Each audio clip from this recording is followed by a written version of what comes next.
Speak at the Belknap County Governor Huntsman. It's a pleasure to meet you in person, sir. Yes, I can. Dave, thank you. It's a pleasure to be with all of you. I'm trying to find my son Will wherever he might be. Come on up here, Will. I want to introduce you to just a couple of family members. Okay. Everyone, come on down from the upper decks. Okay, come here. All right, just come on downstairs. Very well. Come on over. Come on now, bring your plate over here, Will. You can bring it in. Say hi to Dave. Dave was at Naval Academy Prep School, recruited as a football player. Will is going next month. 2 months. Will, here it is.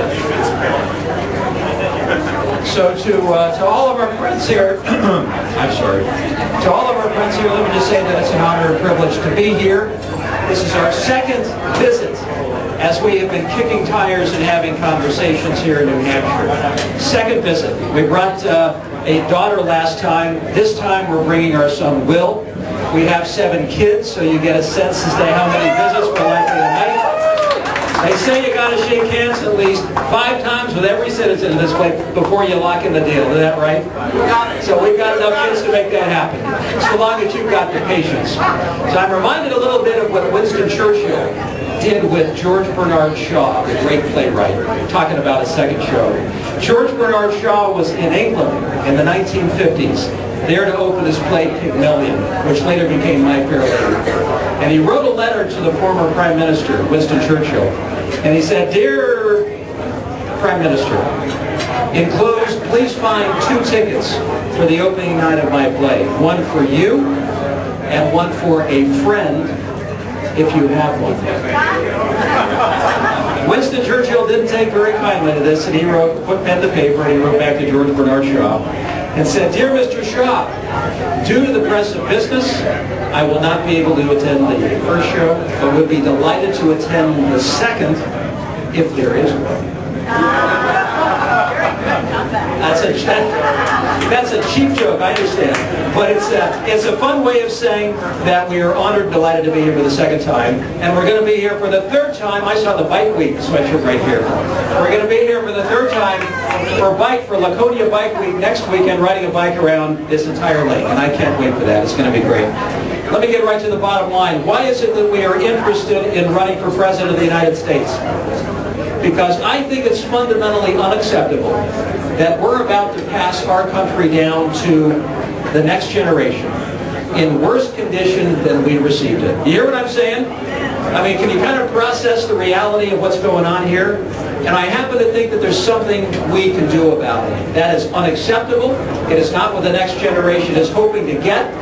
And we are now on deck and ought to be doing something about it. So I'm saying here we've spent the last 2 years of our lives living in a place called China, 10,000 miles away. If you want to get a sense of how the 21st century is beginning to play out and the implications for the United States, drop yourself in China for a couple of years. And you get a sense, 10,000 miles away, that people are pretty proud, they're giddy, they're excited about where their economy has taken them. $2.4 trillion in the central bank, 8, 9, 10% economic growth. And then you reflect from 10,000 miles away back on our own country here. And all I can say, ladies and gentlemen, is we are in a serious funk. We are depressed, we are dejected, we are dispirited, and it's almost as if the next generation has come forward and said, well, maybe it's okay to take second place. Maybe it's okay if other countries catch us.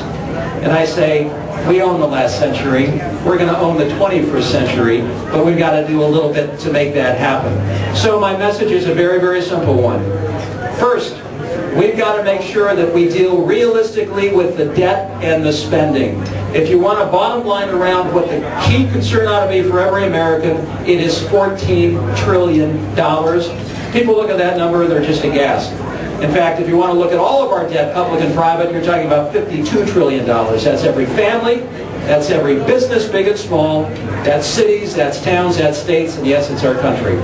Is there something we can do about it? Absolutely there's something we can do about it. Ryan has put forward a good plan. Others are going to will put forward good plans. The Debt Reduction Committee has put forward a good plan. And what happens is these ideas get discussed and synthesized and turned into real policy options for the United States. So I'm here to tell you that the debt and the spending part we can tackle if our public will is there. And we must tackle it. Because as that debt goes up higher and higher and higher, our currency goes down. And as our currency goes down, so does the standard of living of every American family in this country and our ability to compete on the world stage. Second, as we look at debt and as we look at spending, we've got to look at growth. We've got to figure out how to grow our way to prosperity. It's not rocket science. A lot of governors do it. We did it in the great state of Utah when our state was a little flat. We came up with a 10-point plan, and it called for tax reform, it called for regulatory reform, it called for health care reform, it called for energy independence, kind of coming up with some novel ways of fueling our future. It's all totally doable. 2004, when I ran for governor, a lot of people said, nah, you're just not going to make it happen. You can't do tax reform. It's too tough. Well, guess what? We flattened the tax. We knocked out 30%. The economy got back on its feet to where in Utah we were the #1 performing economy in this great country of ours. And where else did that take us? It made us the best managed state in the country as well. We're very, very proud of that fact. We need a growth plan in this country. We cannot stay flat-footed, particularly with 9.1% unemployment. It's going to take tax reform, it's going to take regulatory reform, and it's going to take movement toward energy independence. Third, let me just tell you that we're deployed in some corners in this world where we don't need to be. It's time that we take a look at the map, and it's time we clean it up.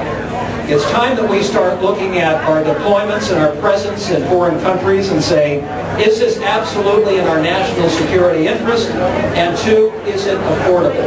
And three, I think we need to do a better job in terms of identifying who our friends and allies are around the world. I think there's a sense today, no matter where you go, that there's a little bit of, there's a sense that people just don't know who our friends and allies are today around the world. We've got to do a much better job in defining who those friends and allies are and what it means, moreover, to be a friend and an ally of the United States. Military-to-military relationships, free trade agreements, coming to people's defense when they expect it. There's a lot more that we can do in that category. Fourth, let me just say, and I'm looking at Will's generation right here. You know, he's embracing the future, this guy right here. He's about to go out as a football player in a couple of months and be a tough guy. Yeah. He says he's a tough guy. I'm not sure about that, but he says he is. And he tells me he just broke the weightlifting record at his school recently. And so I have a question for people in Will's generation, and it is, you know, as we move forward and we try to balance the budgets, we try to work on debt and spending, we try to grow out of the hole we're in, it's going to take a little thing called personal responsibility. I know there's some great people in this room who understand what personal responsibility means. There's some great veterans in this room who know what personal responsibility means. They've worn the uniform of the United States, they've deployed, they've stood in harm's way, in some cases their families have borne the ultimate sacrifice, and then we offer our heartfelt salute. But there's a very real question, folks, about this emerging generation. Are they up to the task? Are they going to be willing to embrace personal responsibility such that we can pull ourselves out of the hole we're in, we can balance our books, and we can move forward? That speaks to American preeminence, which we have always had in this country. The century is Will's and his generation, and I'm telling you right now, there is no excuse for our being flat-footed. We need to be leading the charge. We need to be leading economic growth. We need to be on full display. And let me just close by saying this. Right before I left China, I went to visit a Chinese dissident who had been tortured, who had been in prison, who was in really bad shape. She had her legs crushed because she was too outspoken in the areas of human rights and advocacy. I went to visit her in her little dingy apartment. She had been homeless before that. You can imagine how she was treated. And I walked in to her little room, and I could see her eyes kind of tearing up. Not that I'm anybody special, but I represented the United States of America. And for this dissident, and for this freedom fighter 10,000 miles away, she made a very interesting comment to me that I'll never forget. She said, "Your country is still the last haven for us. You still care about expanding liberty, freedom, and promoting human rights. Nobody else does. And I thought, the world still cares about the United States. The world looks to us, and they expect us to stand up and lead. And when we're not in a leadership position, the rest of the world suffers, and that is unacceptable. Well, thank you folks very much. Here's the deal. We're going to be out whether on motorcycle or whether in a car. I hope it's on a motorcycle when the weather is good. And we're going to get around the state and we're going to get to know all of you. We're going to shake hands, we're going to have discussions, we're going to talk about the issues, and I'm going to listen and learn.